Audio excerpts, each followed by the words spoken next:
प्यारे बच्चों, कैसे हैं आप। संस्कृत की कक्षा में आपका स्वागत है। ब्रेन रूट पब्लिकेशन द्वारा प्रकाशित वाणी प्रभा संस्कृत पाठमाला कक्षा 8 के अष्टदश पाठ का हम लोग अध्ययन करेंगे। पाठ का नाम है व्याकरणम, यानी कि अब हम संस्कृत की ग्रामर को करेंगे। यहाँ हम पढ़ेंगे सबसे पहले संधि। संधि क्या होती है? संधि जैसा कि नाम से ही पता चलता है, किसी चीज को जोड़ना। जब हम संधि का शाब्दिक अर्थ पढ़ते हैं, संधि का शाब्दिक अर्थ है मेल या जोड़। जोड़ होता है संधि करना, यानी कि दोस्ती करना या मेल करना। दो वर्णों, स्वर, व्यंजन या विसर्ग।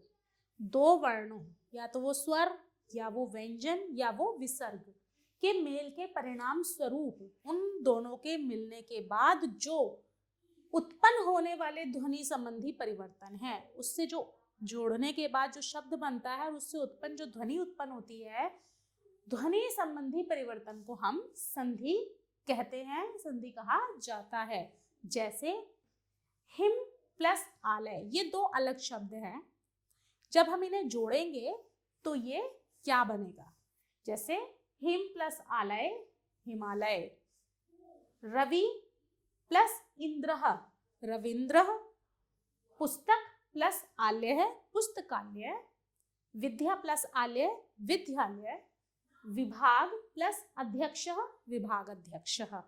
संधि तीन प्रकार की होती है। एक स्वर संधि होती है, एक व्यंजन संधि होती है और एक होती है विसर्ग। जिस तरह हम अ से अनार पढ़ते हैं तो उसमें हमारे स्वर व्यंजन दो होते हैं और एक विसर्ग होता है, जहां पर हलंत या अह की मात्रा साउंड आता है। तो स्वर में हमारे कितने प्रकार है, पहले हम वह पढ़ते हैं।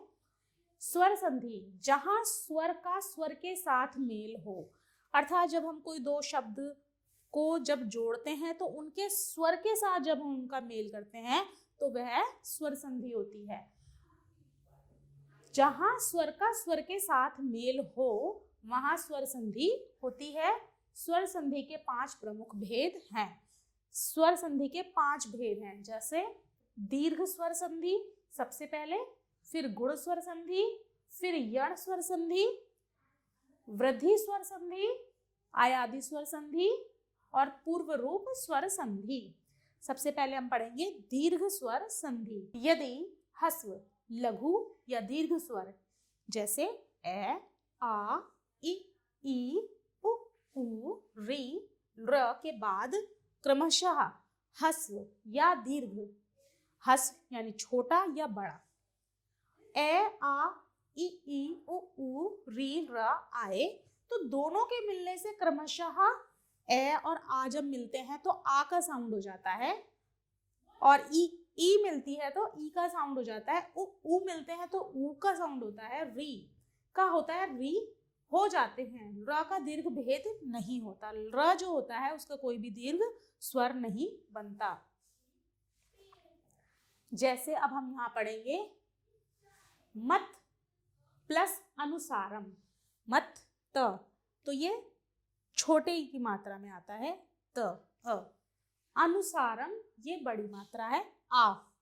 तो जब ये दोनों ए और आ मिलते हैं तब हमारा आ बन जाता है, आ की मात्रा। तो हम लिखते हैं, तब हम लिखते हैं मत प्लस अनुसारम मतानुसारम, यानी कि जब ये ए और ये आ जुड़ते हैं तो ए के साथ आ का डंडा लग जाता है, मतानुसारम।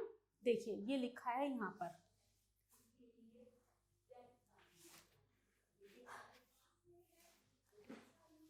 मत में तय, वो ए का साउंड आ रहा है, और अनुसारम में ए का साउंड आ रहा है। जब ये दोनों ए जुड़ते हैं तो आ बन जाता है, जिसके अनुसार मतानुसारम बनता है। नेक्स्ट है विद्या प्लस अर्थी। अब इसमें विद्या, ध आ की मात्रा का साउंड है, अर्थी अर्थात ए का साउंड है। जब विद्यार्थी बनता है, अब आ और ए इज इक्वल टू आ। जब ए मिलते हैं तो आ का साउंड होता है, जब आ ए मिलते हैं तो भी आ का साउंड होता है। रवि प्लस इंद्र, रवि इसमें छोटी ई की मात्रा का साउंड है, और इंद्र ये भी छोटी ई की मात्रा का साउंड है, तो दोनों को मिला के क्या बना? रविंद्र। रविंद्र के बाद जैसे ई, नेक्स्ट है गिरी प्लस ईशः। गिरी पे छोटी ई की मात्रा है और ईश जो बड़ी ई है, गिरीशः बनता है, जिसमें ई प्लस बड़ी ई इज इक्वल टू बड़ी ई। कवि प्लस इंद्रः कवींद्रः, अर्थात ई प्लस ई इज इक्वल टू ई, यानी कि छोटी ई को जब हम बड़ी ई के साथ जब स्वर का मेल होता है तो बड़ी ई का साउंड आता है, और छोटी ई और छोटी ई हो तो बड़ी ई का साउंड आता है, यानी कि दोनों ही छोटी ई होंगी तो भी बड़ी ई ही बनेगा। भानु प्लस उदय, भानु उदय, तो भानु में आता है छोटा ऊ की मात्रा, और ये जो उदय है ये भी छोटा ऊ है, तो दोनों को मिला के बन गया बड़े ऊ की मात्रा। तो यहाँ पे न पर बड़े ऊ का मात्रा को लगाया गया है। ऊ प्लस ऊ इज इक्वल टू ऊ। वधु प्लस उत्सवः, वधु प्लस उत्सवः, वधु में बड़े ऊ की मात्रा का साउंड है, उत्सवः में छोटे ऊ की मात्रा है। वधु उत्सवः अर्थात ऊ प्लस ऊ इज इक्वल टू ऊ। लघु, इसमें छोटे ऊ की मात्रा है, उर्मी बड़े ऊ की मात्रा है, लघुर्मी अर्थात ऊ प्लस ऊ इज इक्वल टू ऊ। मात्र ऋणम, मात्र प्लस ऋणम इज इक्वल टू मातृणम। र प्लस र इज इक्वल टू र। तो ये थे हमारे दीर्घ संधि, दीर्घ स्वर संधि, जिसमें जब दो स्वर मिलते हैं तो उसको मिलने के बाद बड़ा स्वर ही लगाया जाता है, उसमें हमारी दीर्घ संधि होती है। अब आता है गुण संधि। नेक्स्ट जो है गुण स्वर संधि आता है।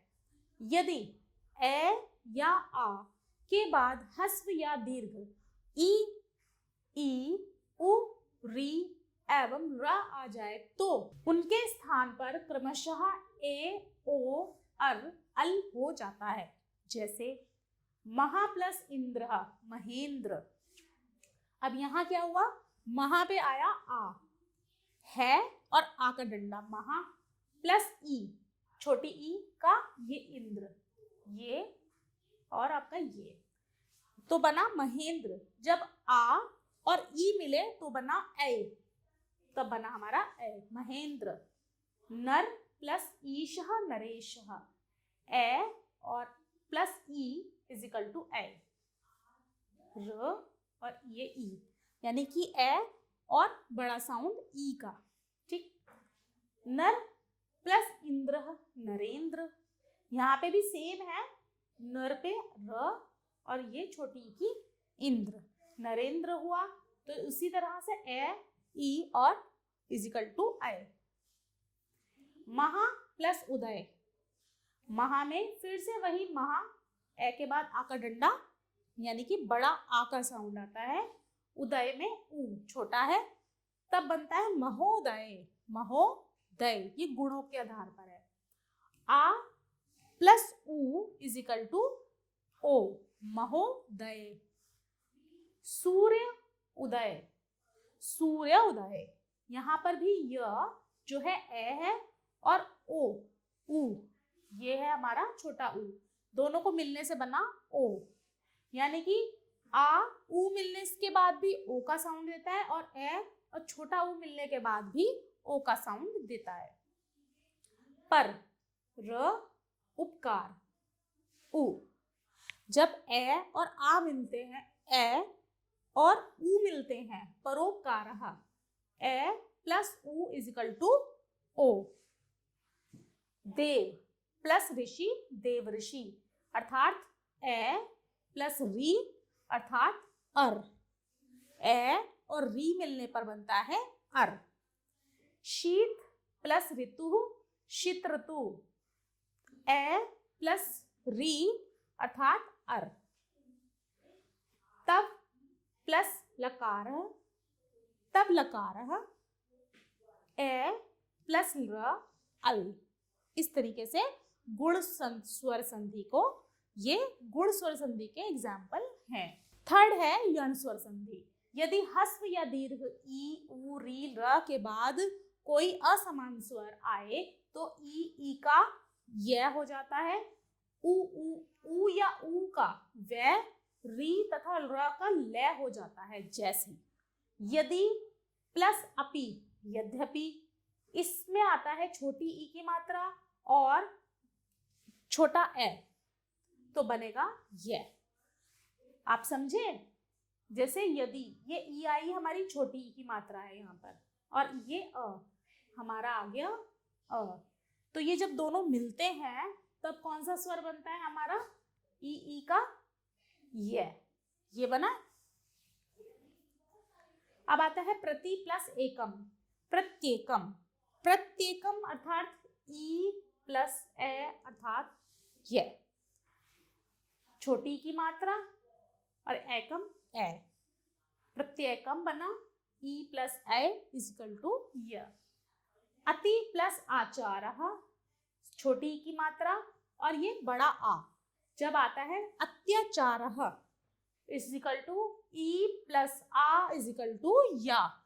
जब सिंगल यानी कि जब हमारे ह्रस्व स्वर आ रहे थे ई प्लस ए तो यह बना, और जब हमारा ई प्लस आ का साउंड आया तो बना या, यानी कि यह पे आ का डंडा आता है। सु प्लस आगतम, स्वागतम, स्वागतम। उ यानी कि ये उ, छोटे उ की मात्रा, आगतम का आ बना उ प्लस आ इजिकल टू वा, सुवागतम, सुवागतम। मधु अरिहि, मधु प्लस अरिहि, मधु में छोटे उ की मात्रा, अरि में ए, मध्वरिहि, उ प्लस ए इजिकल टू वे। मात्र प्लस आज्ञा, मात्र म ते और आज्ञा का आ इजिकल टू मात्राज्ञा। अब री, र, मात्र का र और आ इजिकल टू रा। पित्र आकृति, पित्र प्लस आकृति, पित्र में र और प्लस आकृति का अ, पित्राकृति बना, तो री प्लस आ इजिकल टू रा। र प्लस आकृति, र का र, लाकृति बनता है, आकृति का आ, र प्लस आ इजिकल टू ला। अब हम करते हैं नेक्स्ट फोर्थ, वृद्धि स्वर संधि। वृद्धि स्वर संधि का डेफिनेशन है ए या ओ के बाद ए या ऐ अथवा ओ या औ आने पर उनके स्थान पर क्रमशः ऐ तथा औ हो जाता है। जैसे अध प्लस एव, अधैव, अध का ध, एव का ए, जब ये दोनों मिलते हैं तो अधैव हो जाता है, यानी कि ए और ऐ मिलने के बाद बनता है ए प्लस ए इजिकल टू ऐ। मम प्लस एव, म में म, एव का ए, ममैव, ए प्लस ए इजिकल टू ऐ। सदा, आ एव, सदा प्लस एव सदैव, तो आ प्लस ए इजिकल टू ऐ। अब यह है वृद्धि, बढ़ा हुआ। महा प्लस औषधम, महा का ह, औषधम का औ, महा औषधम इजिकल टू आ प्लस औ इजिकल टू औ। जल प्लस औध, जलौध, ए प्लस ओ इजिकल टू औ। अब नेक्स्ट है फिफ्थ है अयादि स्वर संधि। अयादि स्वर संधि में ए, ऐ, ओ, औ के पश्चात किसी भी स्वर के आने पर इनका क्रमशः ऐ, आए, अब, आव हो जाता है। जैसे ने प्लस अनम, ने प्लस अनम, नयनम, नयनम में ए प्लस ए इजिकल टू ऐ। नय प्लस अकह, नायकः, ऐ, अ इजिकल टू आय। उसी तरह से ओ प्लस इत्रः, पवित्रः, यानी ओ और ई, ओ प्लस ई अव बन जाता है।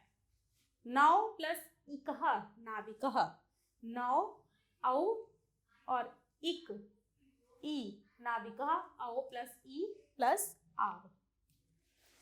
नेक्स्ट है पूर्ण रूप स्वर संधि।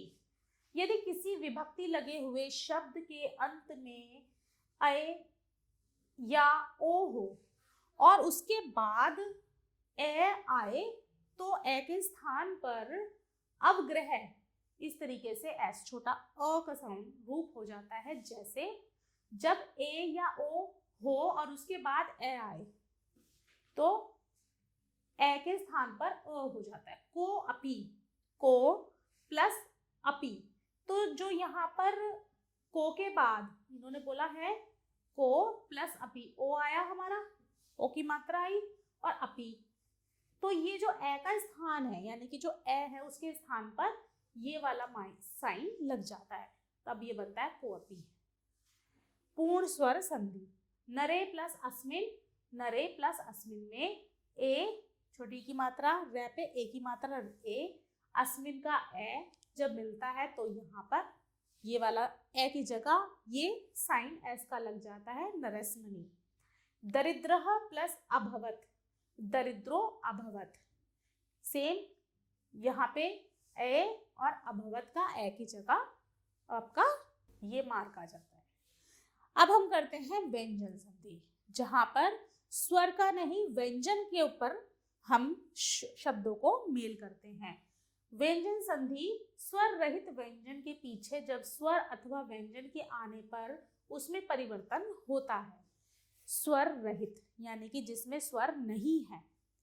व्यंजन के पीछे जब स्वर आ जाता है, स्वर अथवा व्यंजन आ जाता है, चाहे वो स्वर वाला वर्ड आए दूसरा या फिर व्यंजन वाला शब्द आए, उसमें परिवर्तन होता है, तब वह व्यंजन संधि कहलाती है।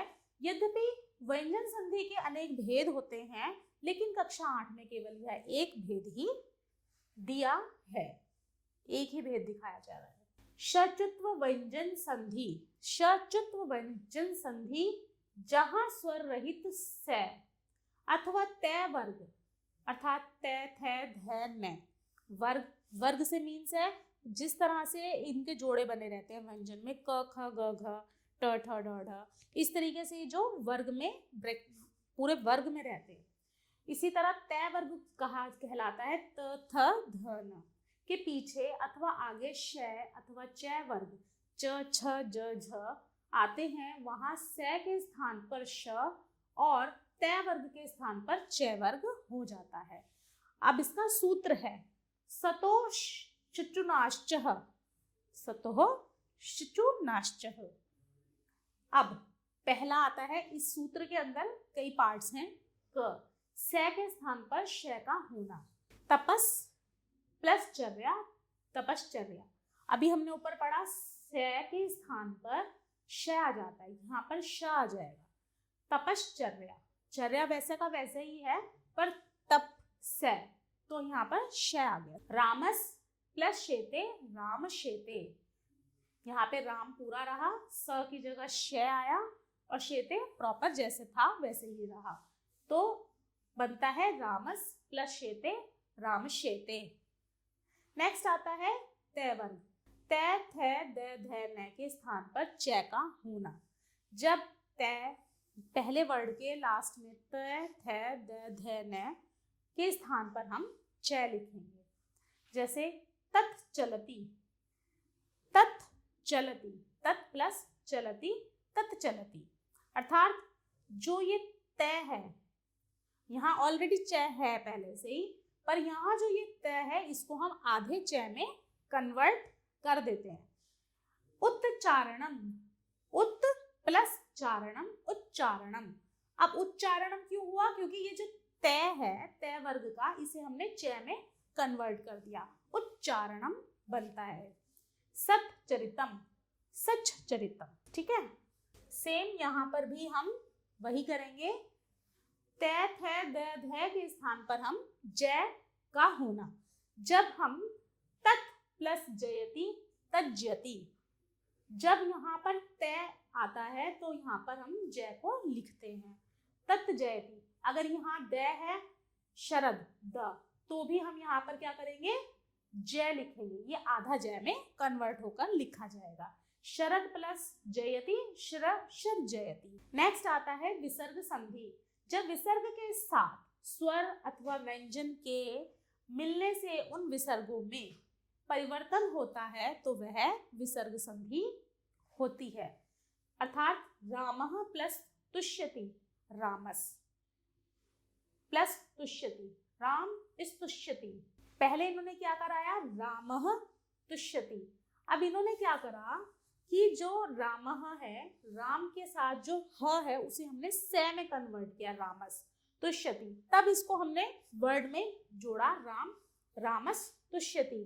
जो ये से है ये आधा हो गया। जब इसके नीचे ये हलंत लग रहा है तो इसे हम हाफ कर देते हैं। अब समझते हैं सकार विधान, जो एक प्रॉपर इसका रूल है उसे समझते हैं। विसर्ग के पीछे, अगर विसर्ग के पीछे पैछे कैथ है, चैच है, टैट है, तैथ है, पैफ है, शै बै से आने पर विसर्ग के स्थान पर से हो जाता है। अब इसका सूत्र है विसर्जनीयस्य सह, विसर्जनस्य सह। तो हम इसे पढ़ते हैं किस तरह से ये लिखा जाएगा। अन्य कुछ नियमों के द्वारा कहीं पर से का रूप भी बदला जाता है तथा कहीं पर विसर्गों में परिवर्तन नहीं होता। कई जगह पर तो विसर्गों को चेंज कर दिया जाता है, कई जगह पर विसर्ग चेंज नहीं होते। अब हम पढ़ते हैं विसर्ग के बाद में कैथ है, पैफ है आने पर वे विसर्ग ही बने रहते हैं। विसर्ग के बाद में कैथ है, पैफ है आने पर वे विसर्ग ही बने रहते हैं। अभी हमने पीछे पढ़ा था कि जब विसर्ग के बाद कैथ है, पैफ है, ये इस तरीके से वर्ड्स आते हैं तो उनमें उसकी जगह चेंज हो जाता है, से लग जाता है। लेकिन कुछ जगह विसर्ग ही रहते हैं। तो वो वर्ड्स हैं, वो लेटर्स हैं हमारे। रामः कथ्यति, यहाँ पर क्या आ गया हमारे पास, हल ये विसर्ग हैं और इन विसर्ग के बाद क्या आ गया, तो यहाँ पर रामः कथ्यति रहेगा, यानी कि विसर्ग वैसे का वैसा ही रहेगा और कथ्यति भी वैसा ही रहेगा, इसमें कोई चेंज नहीं होगा। जैसे कर्णः खादति, तो कर्णः खादति ख आ गया है हमारा, तो यहाँ पर हमारा कर्ण खादति पूरा का पूरा वर्ड जोड़ के वैसा का वैसा ही लिखा गया। हरिहि पतति, हरिहि पतति सेम एज इट इज लिखा गया। वृक्षः फलति, वृक्षः फलति, वृक्षः प्लस फलति। हमारे विसर्ग के बाद फ आने पर यहाँ पर पे आया फिर फे आया, तो फे आने पर क्या रहा हमारा, सेम वर्ड, उसे हमने जोड़ के लिख दिया। अब आता है सेकंड नंबर पे, विसर्ग के पीछे तैथ है और से आने पर स बन जाता है। अब क्या आता है, अगर किसी भी विसर्ग के बाद हमारा तै थे अगर आता है तो वहां पर क्या बनता है, से हलंत लग रहा है, इसका मीन्स है आधा से बनेगा हमारा। जैसे नमः प्लस ते, अब विसर्ग के बाद आया हमारा ते तो हम बनाते हैं नमस्ते। रामः सेवते, राम स्वेते। ठीक है, अब हम आगे चलते हैं। थर्ड है विसर्ग के बाद चैच है अथवा श आने पर विसर्ग के स्थान पर श हो जाता है। श अर्थात आधा श, क्योंकि इसके नीचे ये जो हलंत आ रहा है इससे क्लियर होता है कि यहाँ पर हमें आधा श बनाना है, यानी श बनेगा, उसके आगे जो डंडा है उसे हम नहीं लिखेंगे। रामः प्लस चरति, रामश्चरति। ठीक है, नेक्स्ट आता है भानु चलति। अब विसर्ग के बाद च आया है तो भानुश्च चलति, इस तरीके से इसे लिखा जाएगा। नेक्स्ट आता है विसर्ग के बाद टैठ है अथवा श, षटकोण वाला श आने पर श हो जाता है। श भी आधा श लिखा जाएगा, पूरा नहीं लिखा जाएगा। देखिए इसके नीचे भी हलंत दिया है। जैसे धनु टंकारः, धनु विसर्ग के बाद आता है हमारा टे, तो हम यहाँ लिखे धनुष्टंकारः। इस तरीके से इन वर्ड्स को लिखा जाता है। ये ज्यादा वर्ड्स नहीं होते, बहुत कम वर्ड्स को ये आते हैं, मतलब दिखाई देते हैं, समझ में आते हैं। अब हम करेंगे समास। समास शब्द का अर्थ होता है संक्षेप, यानी कि छोटा। जब दो या दो से अधिक पद मिलकर एक पद बनाते हैं तो उसे हम समास कहते हैं। दो पदों के समास में प्रथम पद को पूर्व पद और द्वितीय पद को उत्तर पद कहा जाता है। जब समास को तोड़कर पूर्व स्थिति में लाया जाता है तो उसे विग्रह कहा जाता है। समास के 6 प्रकार होते हैं।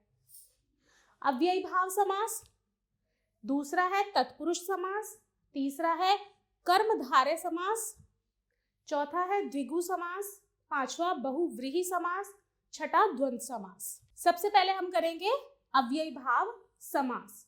अव्ययी भाव जिसमें अव्यय पहले आता है, किसी भी वर्ड्स के पहले अव्यय होता है। जिस समास का पूर्व पद अव्यय या उपसर्ग होता है और बाद वाला पद संज्ञा होता है, वह अव्ययी भाव समास कहलाता है। इसके हम एग्जाम्पल पढ़ते हैं। उपगंगम, गंगाया समीपम। जब हमने इसे तोड़ा तो गंगाया समीपम, उप का अर्थ हुआ समीप। उपगंगम गंगाया समीपम, उप और समीपम दोनों को मिलाकर बना गंगाया समीपम।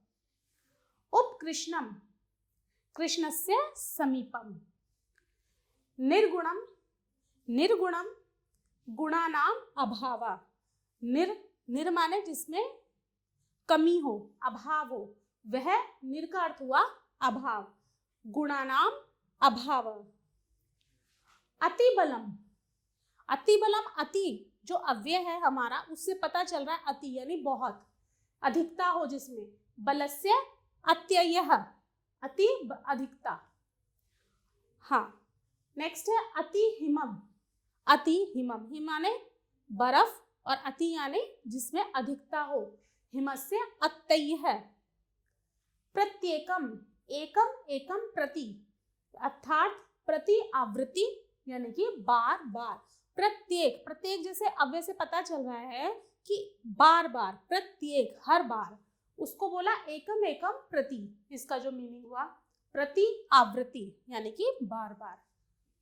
प्रतिग्रहम, सेम वही चीज है, ग्रहम ग्रहम प्रति। प्रतिदिनम, दिनम दिनम प्रति। आजीवनम, जीवनम यावत यानी कि मर्यादा या सीमा के अर्थ में है, यानी जिसकी कोई सीमा नहीं है। अजीवनम, जीवनम है, आजीवनम यानी कि किसी की कोई मर्यादा नहीं, कोई लिमिट नहीं है। जीवनम यावत। यथोचितम, यथोचितम यथो उच्चितम अंतिक्रमः, अनुसार सीमा नियम क्षमता के अर्थ में इसका यथो, यथो का जो अव्यय है हमारा, उसका मीनिंग है अनुसार सीमा, किसी भी चीज के अनुसार कोई सीमा लिमिट बांधी है। नियम क्षमता के अर्थ में कि हमारी क्या सीमा है, हमारी क्या क्षमता है। यथोचितम, उच्चितम अंतिक्रमः। अब यहाँ पर यथो जो है, इस यथो का जो मीनिंग आता है हमारा, वो आता है अनुसार या सीमा। अब यथो हमारा है अव्यय, अव्यय हमारा अनुसार या सीमा, अनुसार सीमा या नियम क्षमता के अर्थ में, एक लिमिट में बंधे हुए हैं। उच्चितम अंतिक्रमः। अनुरूपम, रूपस्य योग्यम, अनुरूपम अनुरूपस्य योगम। अनु, अनु का अर्थ है पीछे। अनु विष्णु, अब हमें पता है अनु का नाम, अनु जो मीनिंग है उसका पीछे है, तो अनु विष्णु, विष्णु पश्चात, पश्चात का अर्थ भी पीछे ही होता है। अधि हरि, हरौ इति, सप्तमी विभक्ति में अधि, अधिक। अधिगम गंगायाम इति, अधिगम गंगायाम इति। सेकंड हमारा है तत्पुरुष समास, समास का दूसरा प्रकार। जिस समास का उत्तर पद, बाद का पद प्रधान हो तथा पूर्व पद द्वितीय से लेकर सप्तमी विभक्ति तक किसी ना किसी विभक्ति से युक्त होता है, वहां तत्पुरुष समास होता है। विभक्ति के आधार पर यह 6 प्रकार के होते हैं। हमारा फर्स्ट आता है द्वितीय तत्पुरुष, तृतीय तत्पुरुष सेकंड नंबर पे, थर्ड नंबर पे है चतुर्थी तत्पुरुष, फोर्थ पे है पंचमी तत्पुरुष, और फिफ्थ पे है षष्ठी तत्पुरुष, और सिक्स्थ पर है हमारा सप्तमी तत्पुरुष। अब हम इसके तत्पुरुष समास के पार्ट्स को जानेंगे कि क्या है। द्वितीय तत्पुरुष, जहां पहले पद में द्वितीय विभक्ति हो, पहला पद यानी कि कोई भी समास, उसमें पहले पद में द्वितीय विभक्ति हो, अर्थात ग्राम गतः, ग्राम गतः। नेक्स्ट है रामाश्रित, रामम आश्रित। धन प्राप्तः, धनम प्राप्तः। नरक पतितः, नरकम पतितः। नेक्स्ट आता है तृतीय पुरुष। तृतीय पुरुष में आता है ज्ञान शून्यः, ज्ञानेन शून्य। विद्याहीनः, विद्याहीनः। बाणहतः, बाणेन हतः। मात्र सदर्शः, मात्रा सदर्शः। नेक्स्ट है हमारा ग चतुर्थी तत्पुरुष। ये जो तत्पुरुष होता है इसमें हमारी चतुर्थी विभक्ति होती है। जैसे धन लोभः, धनाय लोभः, यानी धन का लोभी। यूप दारुः, युपाय दारुः। भूत बलिः, भूताय बलिः। पाठशाला, पाठ्यशाला। नेक्स्ट है पंचमी तत्पुरुष। अब यहाँ पर आता है चौर भयम, चौर भयम, चौरात भयम। ग्रामागतः, ग्रामात् आगतः। वृक्ष पतितः, वृक्षात् पतितः। नेक्स्ट है बंधन मुक्ति ही, बंधनात् मुक्ति। अब आता है ड षष्ठी तत्पुरुष। राजपुरुषः, राज्ञः पुरुषः। राम भक्तः, रामस्य भक्तः। शिवालयः, शिवस्य आल्यः। हिमालयः, हिमस्य आल्यः। अब आता है नेक्स्ट सप्तमी तत्पुरुष। कार्यदक्षः, कार्याय दक्षः। जलमग्नः, जले मग्नः। कविश्रेष्ठः, कविषु श्रेष्ठः। कार्यचतुरः, कार्यचतुरः। अब हम पढ़ते हैं समास का तीसरा पार्ट है कर्मधारय समास। कर्मधारय समास जिस समास का पहला पद विशेषण व बाद का पद संज्ञा हो वह कर्मधारय समास होता है। जैसे वीर पुत्र, जैसे इसमें आता है कर्म, पहला पद विशेष, इसमें क्या है, पुत्र है जो है वो वीर है। वीर पुत्र, वीर है चासौ पुत्र। वीर चासौ पुत्र। नील कमलम, नीलम च तत् कमलम। चंद्रमुखः, चंद्रः इव मुखम, चांद जैसे मुख वाला। पितवस्त्रम, पितम च तत् वस्त्रम, पीले रंग के वस्त्र। तो यहाँ पर विशेषता आती है हमारी। पित ये विशेषण है, चंद्र ये विशेषण है, वीर विशेषण है और नील विशेषण है। इसमें विशेषण पद व बाद का पद संज्ञा होता है। अब हम करते हैं द्विगु समास। द्विगु समास क्या होता है, जिस समास का पहला पद संख्यावाचक हो वहां पर द्विगु समास होता है। अब जहां पर संख्या यानी कि हमारी काउंटिंग नंबरिंग आती है वहां पर क्या होता है, द्विगु समास। तो चतुष्पथा, चतुष अर्थात चार। चतुर्णा पथाम समाहार। दशाननम, दशानाम आननाम समाहार। पंचवटी, पंचानाम वटानाम समाहारः। त्रिलोकः, त्रयाणाम लोकानाम समाहारः। अब आता है हमारा द्वंद्व समास। द्वंद्व समास जिस समास के सभी पदों का अपना अपना महत्व होता है। जिस समास के पदों का अपना अपना महत्व होता है और च से जुड़े रहते हैं वहां होता है द्वंद्व समास, जो च से जुड़े रहते हैं। जैसे दिवानक्तम, दिवा च नक्तम च। अब जो च है, च का अर्थ होता है और, ठीक है। पितरौ, माता च पिता च, माता और पिता। राम लक्ष्मणौ, रामश्च लक्ष्मणश्च। हरिहरौ, हरि च हरः च। नेक्स्ट आता है बहुव्रीहि समास। समास का 6th पार्ट है बहुव्रीहि समास। जिस समास का ना तो पूर्व पद और ना बाद का पद उत्तर पद प्रधान हो, ना तो पहला पद प्रधान हो ना दूसरा पद प्रधान हो, बल्कि कोई अन्य पद प्रधान हो, वहां आता है बहुव्रीहि समास। जैसे पितांबरम, पितम अंबरम यस्य सह रामः। जैसे राम पीतांबर पहनते हैं वो, ठीक है ना। नीलांबरः, नीलम अंबरम यस्य सह, कौन हुए? बलराम। मतलब एक वर्ड से ये पता चल रहा है कि किसके बारे में हम लोग बात कर रहे हैं। पीताम्बरम, अब ना तो इसमें पहला हमारा पद प्रधान है ना दूसरा, ना तो पित्त प्रधान है ना अंबर प्रधान है, बट कोई दूसरा बहुव्रीहि जो अगले की बात कर रहा है, आगे की बात कर रहा है, वहां पर आता है बहुव्रीहि। पीताम्बरम, पीताम्बर वस्त्र धारण करने वाले राम। पितम अंबरम यस्य सह, यस्य जैसे पितम अंबर, पीले अंबर जैसे, कौन? राम। नीलांबरः, नीलम अंबरम यस्य सह बलरामः। दशाननः, दश आनन यस्य सह रावणः। लंबोदरः, लंबोदरः नाम से ही हमें पता चल जाता है कि गणेश भगवान की बात हो रही है।